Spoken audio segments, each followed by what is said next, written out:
Olá, queridos irmãos, um bom dia. Que o Senhor te abençoe mais uma vez. Neemias 2, no versículo 18, assim diz a palavra do Senhor.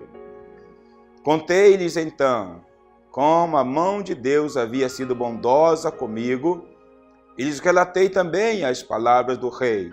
Eles disseram: levantemo-nos e construamos os muros. E eles fortaleceram as mãos para essa boa obra. Glórias ao Senhor.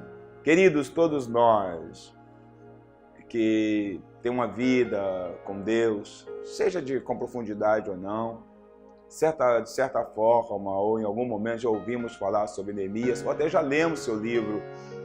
E este homem é sempre visto como um grande líder, um homem de fé profunda, um homem capaz, um homem justo, um homem que confiava em Deus e que não fugia aos desafios. Mas às vezes algumas coisas, digamos assim, virtudes da vida deste homem em relação à sua fé passam despercebidas. Às vezes falamos da sua grande empreitada, a conclusão, mas não entendemos ou não percebemos o que motivou este homem a tão grande empreitada. Como sabemos, ele recebeu lá em Susana, a cidadela de Susana, a capital do reino da Pérsia, ou Babilônia, como queiram, alguns judeus, irmãos, cidadãos, que haviam ficado em Jerusalém, em Judá, e ele quis saber como eles estavam. O relatório foi terrível, estavam em grande miséria.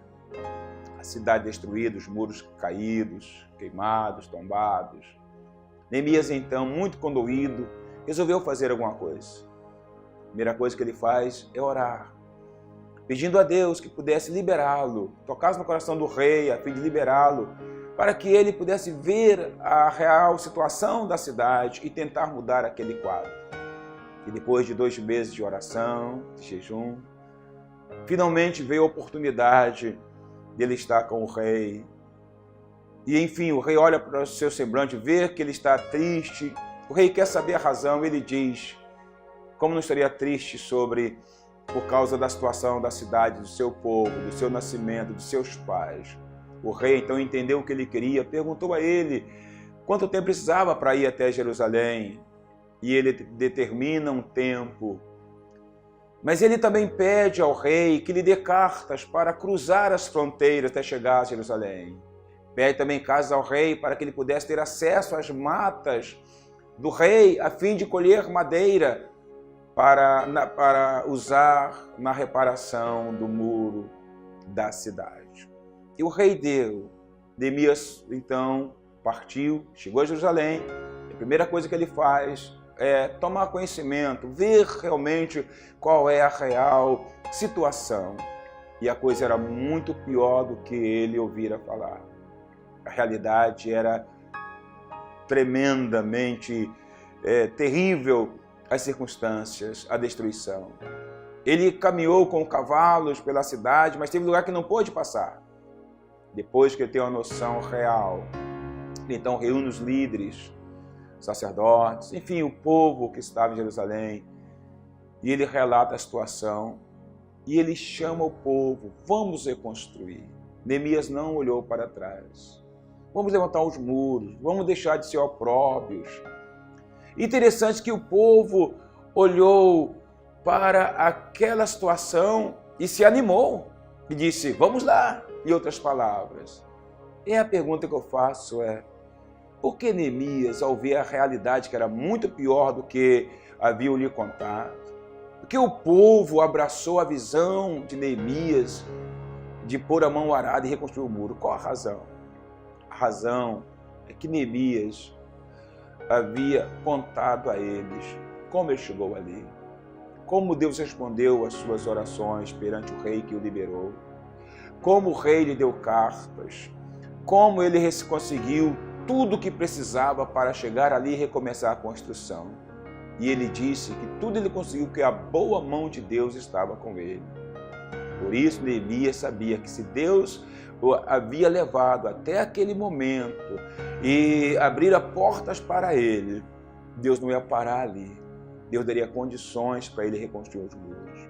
Queridos, baseado nesses sinais, baseado nas evidências claras, ele então diz: Deus me trouxe até aqui, Deus abriu as portas, Deus vai continuar me abençoando, Deus vai nos dar condições. Levantemos, arregacemos as mangas, vamos pôr a mão no arado, porque o Deus que me trouxe aqui vai fazer com que o muro seja concluído. O povo creu. O povo não creu apenas na palavra de Neemias. O povo creu naquilo que ouviu de Neemias e percebeu que realmente fora a boa mão de Deus que o fizera chegar até aquele lugar. Querido, quantas pessoas querem ver Deus bradar do céu como um anjo? Mas muitas vezes Deus já tem falado ao seu coração. Você já tem sinais suficientes para se levantar dessa situação, dessa posição de inércia e mudar essa situação. Deus já tem falado contigo na pregação. Deus tem usado pessoas, mas você está achando que Ele vai falar como falou com Abraão, quando o anjo gritou do céu: não toque a Isaac, não mate. Querido, você já tem evidências da mão de Deus contigo, então põe a mão no arado.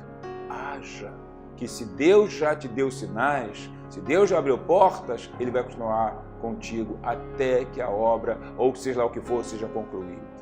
Confie no que você já recebeu de Deus e vá em frente. Deus é contigo.